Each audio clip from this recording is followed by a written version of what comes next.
Sokong, sokong. Jadi jangan ganggu baling. Dan baling kalau tidak mau diganggu, you tahu perimeter mana boja. Sila teruskan. Assalamualaikum warahmatullahi wabarakatuh. Bismillahirrahmanirrahim.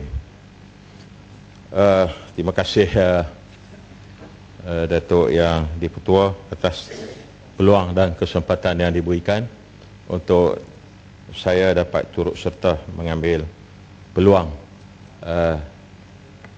menjunjung kasih atas titah Duli Yang Maha Mulia Tuanku bagi khususnya mewakili rakyat kawasan saya dan juga sebagai salah seorang daripada anggota Dewan Yang Mulia ini. Saya ingin mengambil kesempatan dalam peluang ini. Pertama sekali ialah untuk menyentuh Jabatan Kehakiman Syariah atau JKSM, khusus mengenai dengan bahagian sokongan atau BSK. Saya dipahamkan bahawa sejak tahun 2009 lagi telah pun diperuntukkan sejumlah tidak kurang daripada 15 juta ringgit sebagai bantuan di bawah bahagian sokongan ini untuk membantu ibu-ibu tunggal, keluarga yang memerlukan dalam keadaan-keadaan yang mendesak. Saya ingin tahu berapa banyakkah yang telah dibelanjakan dan berapa banyak pula yang dapat dikutip semula. Kerana memandangkan sejak 2009 dan sekarang 2012, kita belum dapat data-data, angka-angka yang dibentangkan di Dewan ini dengan sejumlah yang diperuntukkan oleh kerajaan 15 juta bagi saya belanja yang cukup tinggi. Apakah kita sedar atau kerajaan sedar masih ada negeri-negeri di Malaysia ini yang belum menerima skim ataupun program BSK ini untuk dilaksanakan? Sebahagian daripada negeri-negeri mengguna pakai untuk tujuan ini, mereka gunakan wang zakat. Saya ingin tahu dari segi pelaksanaan di antara pusat dan negeri-negeri yang belum menerima skim BSK ataupun program BSK ini, apakah telah ada MOU antara pusat dengan negeri-negeri supaya program ini dapat diseragamkan? Datuk Yang Dipertua, saya ingin mencadangkan supaya pihak kerajaan menubuhkan suatu yayasan keluarga Islam untuk tujuan ini. Kerana kita melihat negeri di Mesir sendiri pada tahun 2004 telah meminda undang-undang yang dinamakan sebagai Takmin Usrah. Undang-undang ini bertujuan untuk melaksanakan tugas atau kontrak kerajaan dengan rakyat yang dalam golongan memerlukan tadi, di mana Takmin Usrah ini yang melaksanakannya ialah sebuah bank yang dilantik khusus yang dinamakan sebagai Bank Nasir Ijtima'i. Pendapatan program ini disalurkan melalui bank-bank ini dan bank-bank ini dipertanggungjawabkan untuk melaksanakan tugas ini terhadap rakyat Mesir yang memerlukan.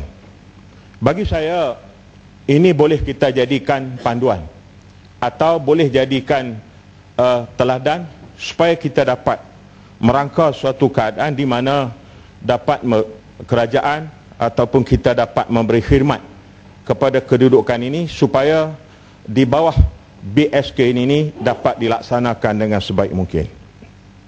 Datuk Yang Dipertua, saya ingin menyentuh mengenai dengan e-syariah yang pada satu ketika dulu telah diketengahkan e-syariah ini di bawah JKSM atau Jabatan Kehakiman Syar'i atau Jabatan Kehakiman Syariah.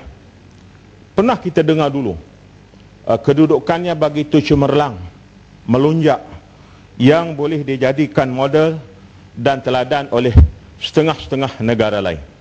Tapi kebelakangan ini kita pun tak tahu, saya tak tahu ke mana pergi usaha-usaha ini untuk mewujudkan kedudukan di mana nampaknya sekarang syariah ni begitu merudum.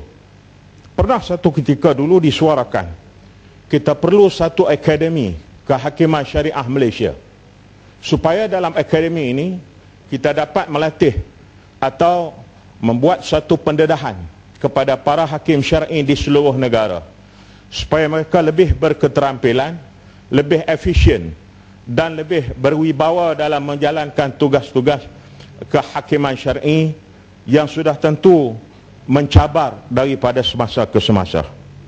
Tapi akademi ini sekarang kita nampak hilang begitu saja. Begitu juga pernah diwujudkan kelas-kelas tafakuh untuk mendalami ilmu-ilmu Islam, khususnya dalam bidang-bidang yang memerlukan kepakaran oleh pihak hakim-hakim syar'i di mahkamah-mahkamah syariah seluruh negara.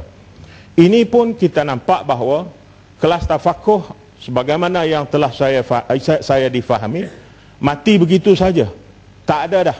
Dipandang kelas tafakuh ni satu benda yang kecil, tak memerlukan lagi untuk program ini diteruskan. Satu perkara di bawah syariah ini juga saya ingin sentuh mengenai dengan kedudukan yang disebut sebagai transformasi Jabatan Kehakiman Syariah, yang di mana untuk melahirkan para hakim syar'i yang berwibawa, para pendakwa di mahkamah-mahkamah syariah, dan termasuklah juga misalnya pegawai-pegawai suluh yang dipertanggungjawabkan untuk memikul tugas bagi menjalankan tugas-tugas di mahkamah-mahkamah syariah, khususnya perkara-perkara yang berkaitan dengan kekeluargaan Islam. Ini semua perkara-perkara yang saya ingin tahu. Kenapa begini program yang baik syariah ini kebelakangan ini boleh dikatakan hidup segan, mati tak mau. Datuk Yang di-Pertua, seterusnya saya ingin menyentuh bahagian agama dan kaunseling PDRM atau Polis Diraja Malaysia yang diringkaskan sebagai BAKA, BAKA. Saya ingin tahu kenapa BAKA yang diketuai oleh Timbalan Pengarah Pengurusan Agama dan Kaunseling sebagai SAC ini diketuai oleh orang bukan Islam di Bukit Aman. Pegawai bukan Islam diberi tanggungjawab untuk mengetuai bahagian agama dan kaunseling Islam. Saya tak tahulah kalau yang ini Seri Gading boleh setuju. Saya minta keadaan ini dapat diperbetulkan balik. Lebih-lebih lagi Yang Berhormat Menteri, supaya melihat keadaan ini. Sebab kalau kaunseling Islam, semestinya lah setidak-tidaknya pegawai Muslim. Kita tak nak pegawai dari bukan Muslim, sebab bukan kita menafikan kedudukan mereka, tapi untuk kaunseling agama mestilah pertama sekali orang Islam, kerana kalau yang lain sudah tentu tidak efektif. Begitu juga di di beberapa buah negeri yang menjadi penolong-penolong kepada ketua ini tadi, walaupun mereka daripada pegawai Muslim, tapi bukan daripada pegawai-pegawai yang berkelulusan agama. Kita ada institusi-institusi dalam negara kita sendiri dan juga di luar negara, lepasan-lepasan pelajar-pelajar kita yang graduate, yang master sebagainya dalam bidang Islam, dalam bidang agama. Mereka boleh diambil untuk ditugaskan di tempat-tempat yang seumpama ini, yang cukup penting.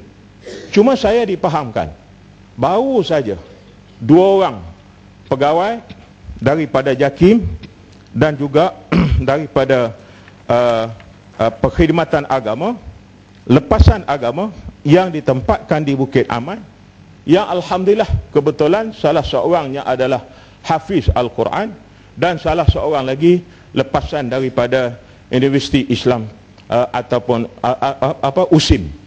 Jadi bagi saya perlu dilihat supaya peranan-peranan yang seumpama ini diberikan kepada mereka yang berkelayakan.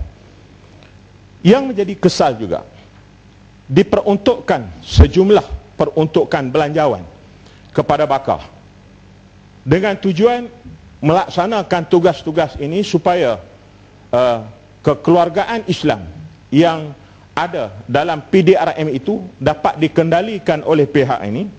Tetapi sayangnya peruntukan itu ditarik balik, dan pihak-pihak atasan di Bukit Aman menceritakan tak ada peruntukan. Inilah yang kita ingin tahu, kedudukan yang sebenarnya, sejauh mana seriusnya kita dalam menghadapi kepentingan tenaga-tenaga atau pegawai-pegawai Islam dalam perkhidmatan PDRM. Saya ingin menarik perhatian Dewan ini, di mana kita dipahamkan bahawa Hari Polis, sambutan Hari Polis yang dijadualkan pada 24 hari bulan ini, 24 hari bulan Mac ini, bermula seawal pukul 7 pagi sehinggalah 12 malam. Persoalan saya ialah, kalau 7 pagi sampai 12 malam, sudah tentu hampir tidak ada ruang untuk anggota-anggota Muslim menunaikan salat. Keadaan mereka, kepada siapa kita nak bertanggungjawabkan? Kita jadualkan daripada 7 pagi. Kalau dah 7 pagi itu kita tahulah, dengan keadaan waktu subuh sekarang, yang mereka terpaksa keluar dengan waktu yang lebih awal, mungkin subuh belum masuk, dah masuk subuh tengah bertugas. Jadi bagaimana kita tak boleh jadualkan sambutan Hari Polis yang sebegini bermakna dalam konteks keselamatan negara, tapi kita abaikan tugas dan tanggungjawab anggota Muslim.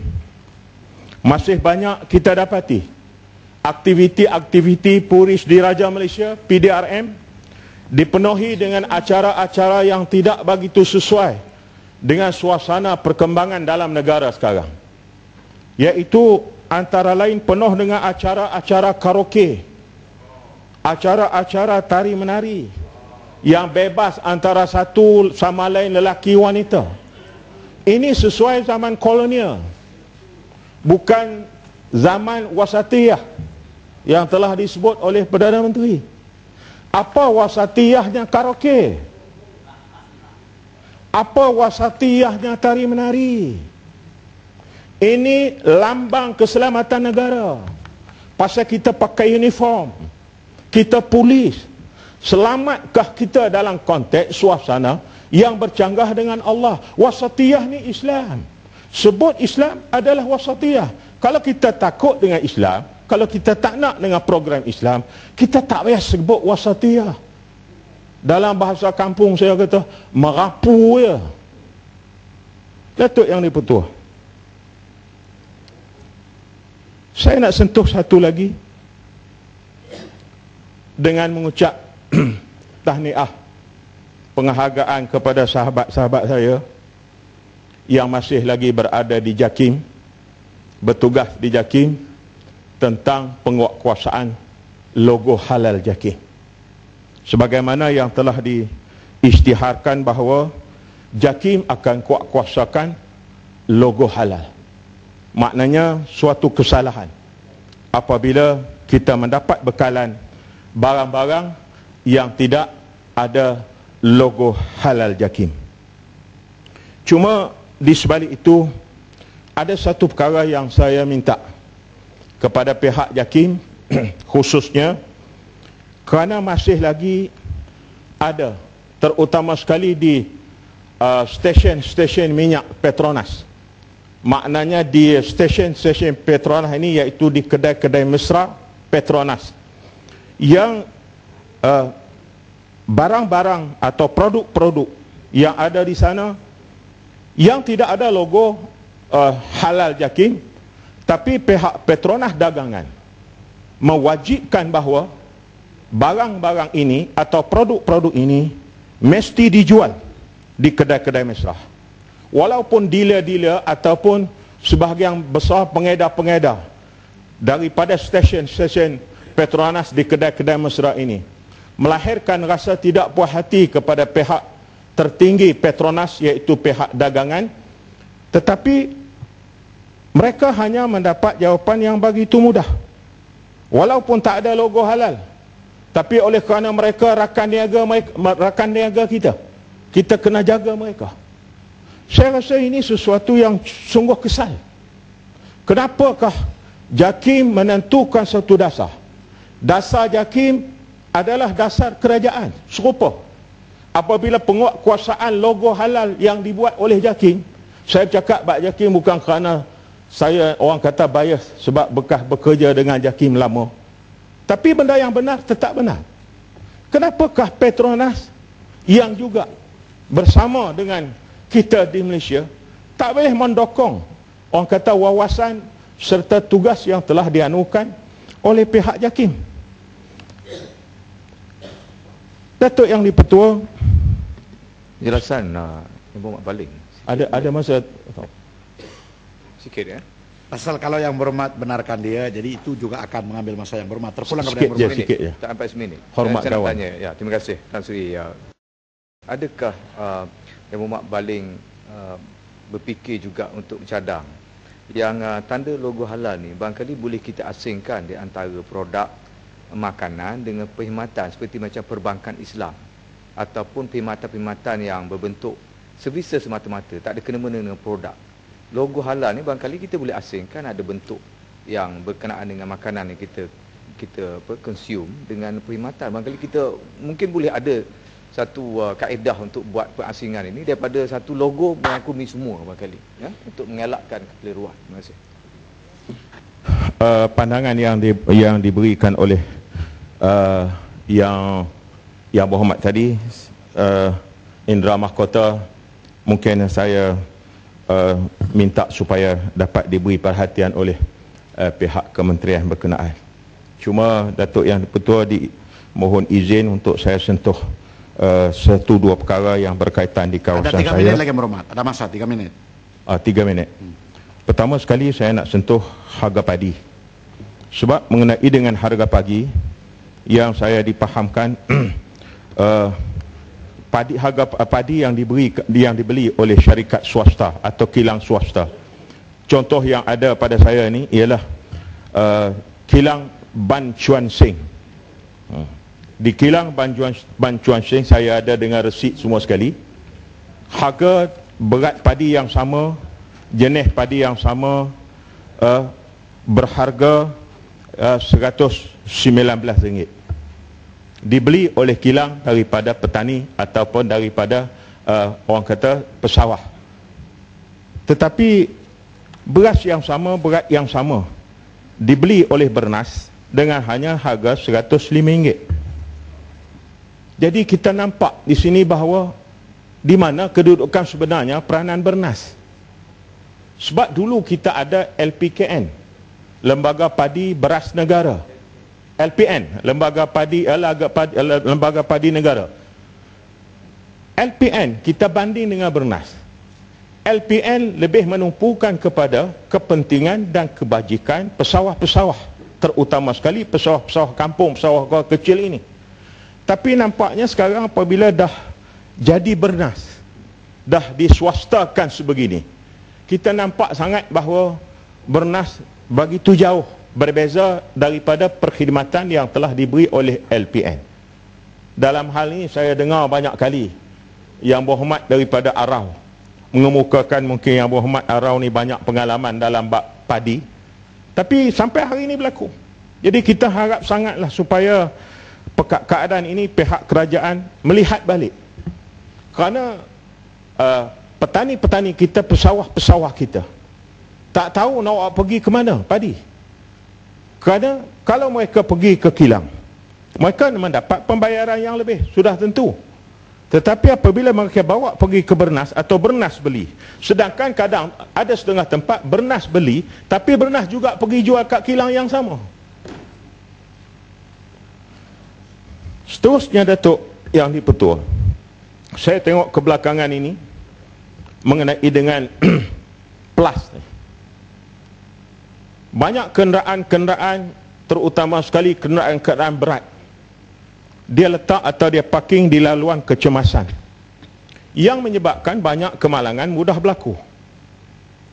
Oleh itu kita ingin tahu apakah langkah plus yang dapat keuntungan berbilion ringgit ini, berancangan mereka untuk atasi masalah ini, supaya kemalangan yang meragut nyawa mereka yang tidak berdosa ini,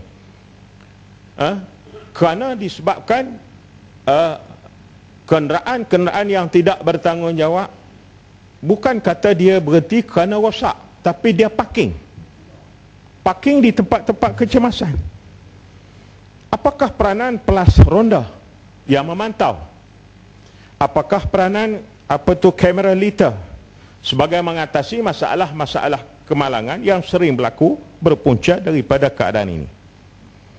Saya ingin sentuh juga Datuk Yang di-Pertua, daripada Tan Sri Yang di-Pertua, daripada saya di penggal yang ke-10 lagi Parlimen ni, saya sebut tak habis-habis, keadaan perkhidmatan hospital daerah Baling sampai hari ini tak berubah.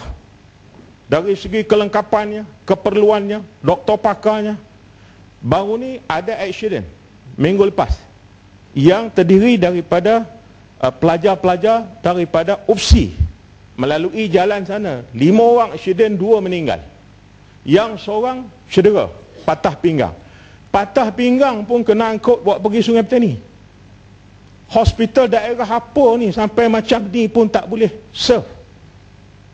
Habis nak pergi Sungai Petani, tuan-tuan Datuk Yang di-Pertua, saya rasa dengan 1 jam perjalanan paling cepat dengan ambulans 45 minit, akan menderitalah lagi pesakit-pesakit yang seumpama ini. Mesin hemodialisis tak mampu menampung keperluan masyarakat di Baling. Lebih hampir 160,000 penduduk memerlukan perkhidmatan hospital daerah Baling. Tapi sampai hari ini keadaannya begitulah. Bangunan cantik baru buat, tapi dari segi prasarana, keperluan dan kelengkapan di dalamnya masih berada di takok lama. Yang berhormat boleh mencelah sikit Kota Belud? Boleh lah. Sikit pasal.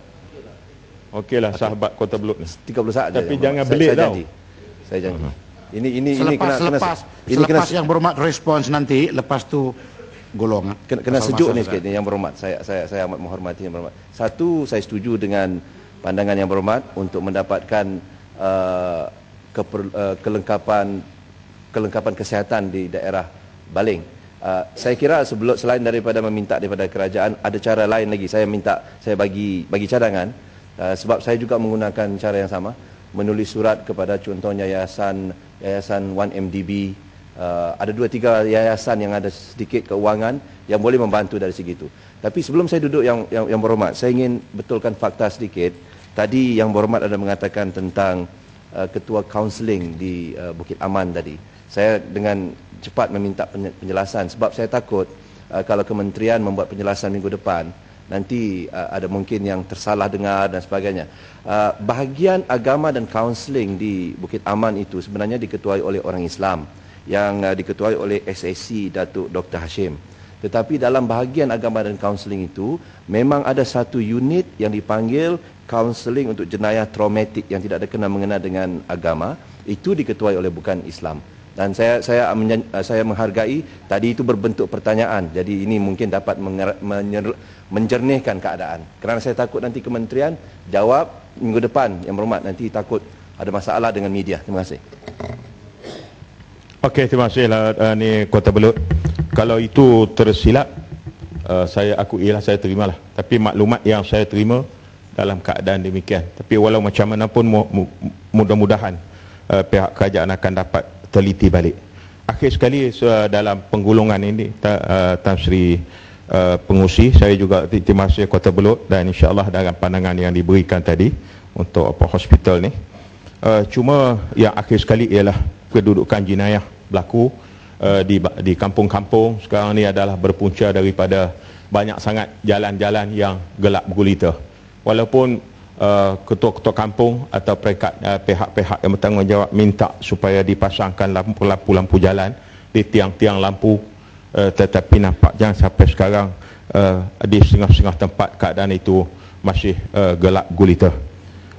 Punca banjir di kawasan Baling, terutama sekali di kawasan Sungai Ketil dan Sungai Kupang, disebabkan sungai itu dah jadi cangkat ataupun banyak yang kawasan yang telah tertimbus.